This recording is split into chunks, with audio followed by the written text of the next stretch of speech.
Pasos para instalar un disco duro. ¿Qué necesito instalar para un disco duro? Primero, destornillador con punta de estrellas. Algunos conocimientos previos sobre hardware y la BIOS. Familiarizarse con los términos maestro, esclavo, ID, BIOS, disco duro, formatear, particionar el sector de arranque y disco de arranque. Un disco de arranque hecho obligadamente en Windows 98 o superior. Y claro está, un disco duro.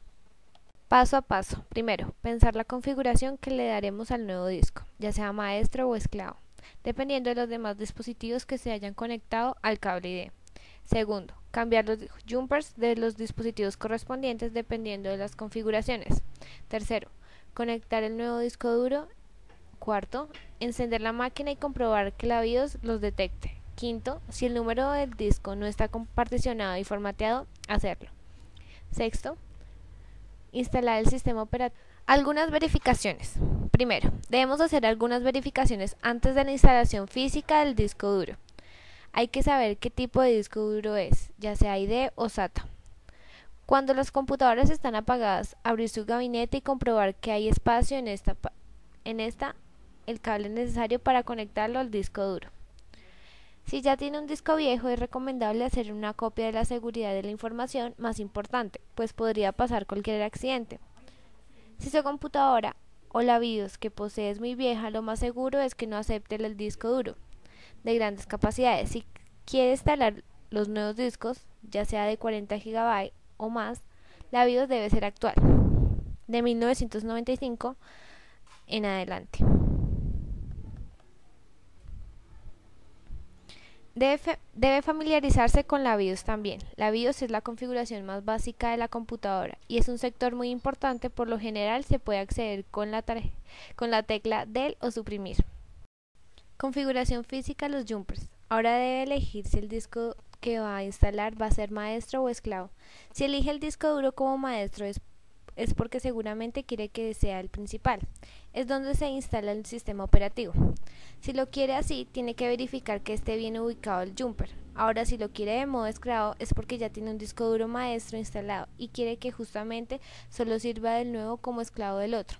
En este caso, quiera que el disco duro sea del maestro y el viejo el esclavo. Debe cambiar los jumpers en ambos en el lugar correcto. Una vez configurados los jumpers del disco duro y el viejo, si tiene uno ya instalado, debe proceder a enchufarlo. Coloque el disco duro en el gabinete, puede atornillarlo al gabinete como si lo deseara. Luego conecte el cable ID o el SATA, dependiendo del gabinete y su disco duro, y la alimentación de la parte trasera del disco. Puede ser que no haya cables de alimentación porque ya están todos ocupados. Debería comprarse uno. Si tiene cable ID, al final de los cables debe de estar conectado de esta manera. El disco duro maestro debe ir conectado al extremo final del ID, maestro primario, y su esclavo en el medio, esclavo primario. El otro extremo va conectado a la placa madre. Si el cable no tiene 3 salidas, debe comprarse uno con 3. Por lo general hay 2 cables ID y por lo tanto se puede conectar 4 dispositivos: maestro primario, maestro secundario, esclavo secundario. Una vez que verifique que todo esté correctamente conectado, las conexiones deben ser firmes y aplicarse presión. No debería unirse más ni estar más hundida de un lado que de otro. Ahora puede encender la computadora y por ahora solo póngale encima la tapa del gabinete sin atornillar. Si tiene cable SATA es mucho más fácil. Directamente se conecta el cable SATA al disco duro y el cable de alimentación.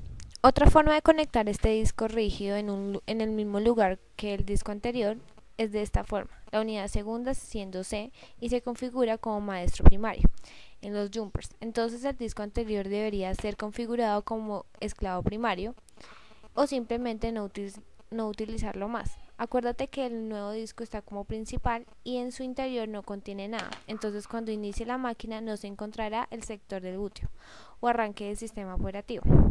También podemos conectar directamente el nuevo disco al canal ID secundario mediante el cable ID. De esta forma no es necesario cambiar el jumper en ninguna de la unidad, ya que viene en la fábrica del máster. En disco entonces toma la letra de la unidad libre.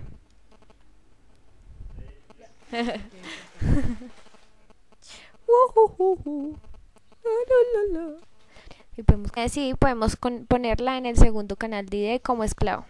También podemos conectar también el disco nuevo del canal ID primario y el antiguo ID al secundario a través del cable ID.